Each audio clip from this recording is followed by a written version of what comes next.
আসসালামু আলাইকুম। আশা করি সবাই ভালো আছেন। তো আপনাদের মাঝে একটা ভিডিও নিয়ে চলে আসলাম। যদি আমার এই ভিডিওটা যদি ভালো লাগে তাহলে আমার পেজটা ফলো দিবেন এবং ভিডিওটা শেয়ার করে দিবেন। আমি আমার যারা অডিয়েন্স আছেন, যারা আমার এই ভিডিওগুলো দেখছেন, তাদের প্রতি আমি কৃতজ্ঞতা জানাই এবং আল্লাহ তাআলার কাছে সুস্বাস্থ্যতা দান করি। আল্লাহ তাআলা যেন সবসময় আপনাদেরকে সুস্থ রাখেন এবং ভালো রাখেন। সবাই আমার জন্য দোয়া করবেন, আপনাদের জন্য দোয়া করি। আর আমার এই ভিডিওটা যদি ভালো লাগে তাহলে আমার পেজটা ফলো দিবেন এবং ভিডিওটা শেয়ার করে দিবেন। তো যে বিষয়টা আমি আপনাদেরকে জানানোর জন্য ভিডিওটা করতেছি যে প্রচণ্ড পরিমাণে রোদ পড়তেছে।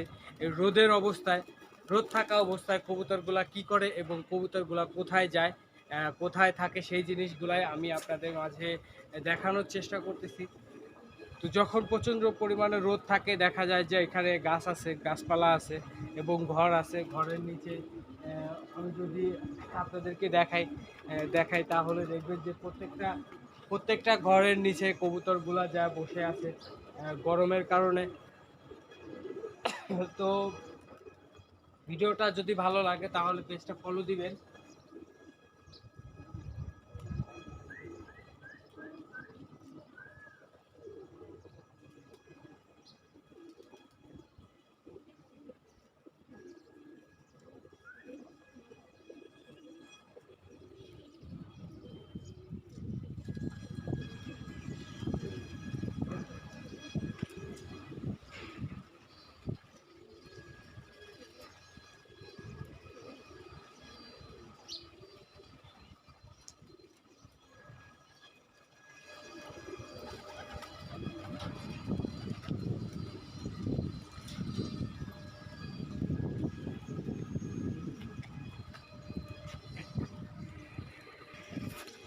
দেখেন ঘরের নিচে সবগুলা কবুতর ঘরের নিচে চলে গেছে।